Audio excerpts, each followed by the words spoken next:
Yes, gwena kyekumide Kampala TV 256. Nkubuuzaako muganda wange ne nkwebaza emirimu nga gitambudde olunaku olwaleero. Amawulire buli wogenda ku mukutu gwonna gatambulira ku Speaker wa Parliament y'eggwanga lya Uganda, Right Honorable Anita Anet Among.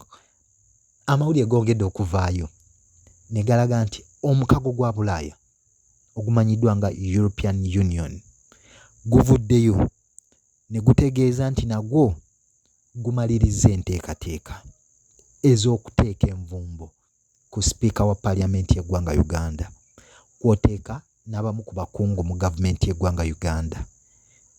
Muganda wange ojja kujjukira nti mu mwezi guno eggwanga lya Bungereza lyateeka envumbo ku Speaker wa Parliament y'eggwanga Uganda nga gumulanga obukenuzi, nga gumulanga n'enfuga bo gye bagamba nti enkwata gyakutemu Parliament si ya kisajja kikulu, kwoteeka n'obukenuzi.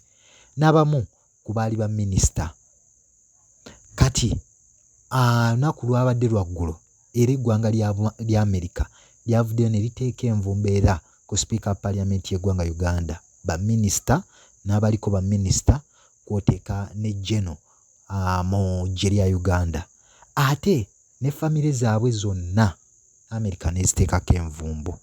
Kati amawulire agongedde okuvaayo, omukago gwa Bulaaya nagwo gumaliriza enteekateeka zonna okubeera ng'omukyalo ono nagwo gumwongerako envumbo okubanga takyetaayiza mu ggwanga lyonna erya Bulaaya.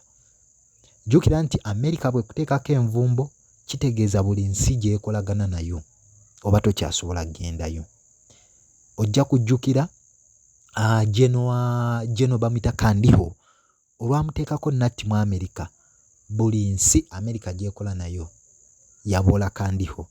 Ojja kujjukira nti President newe yamukyusa n'amutwala mu ggwanga lya South Sudan. South Sudan yamugoba n'akomawo e Uganda. Gwe muganda wange envumbo kye zitegeeza. Kati omukago gwa Bulaaya okuvaayo n'enteekateeka eno eyongera envumbo ku Speaker. Muganda wange kiba kyongera okulaga nti President Museveni Speaker alina okunoonya Speaker omulala singa gavumenti ye neeba yakweyongera okutambula, kubanga toyinza kubeera nga Speaker wa Parliament institution namba 3 mu ggwanga nga akawunti ze zaakwatibwa. Ojja kutunula nga alina amawanga gy'atakyasobola kutambula ate nga bw'otunuulira emikago egittibwa n'enkuŋŋaana ezituulibwamu naddala aba Speaker naddala okuva mu mawanga ag'enjawulo, Speaker aba takyakkirizibwa kgendabyo.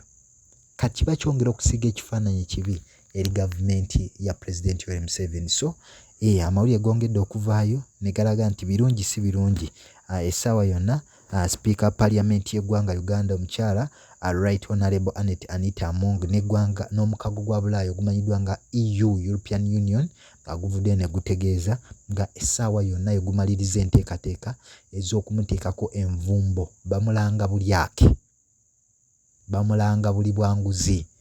Toyinza kulembera institute ennene bwetyo ng'ate mu kulya enguzi olimmo. So omukyalo oyo twongere kumusabira busabizi kubanga buli lukya ebintu byongera okwonooneka naddala ku ludda lwe. Omanyi omukyalo ono amalala nja gayita gabadde mangi gabadde akozesa, naye essaawa eno akiringa nti amawanga gonna gamuvuddemu. Amawanga gonna gamuvuddemu, kati katulindirire ekinaddako naddala okuva eri mukama we asinga ne European Union eneeba emutaddeko envumbo endala ki kye banazzaako. Gwena nja kwebaza bwebaza. Ebyo ebikyetolera ku Speaker tukyabirondola era tujja bikuwa wano ku Kampala TV 256. Ojja kubeera nga obimanya buli kimu, buli ekigenda mu maaso gwe muganda wange ojja kubeera nga okitegeera. Nja kwebaza bwebaza ate gwe omupya nja kusaba subscribinga, likinga ate era commentinga tusobole okuba nga emboozi kwegamba n'okumanya tweyongera okumanya n'okutambulira wamu n'okumanya.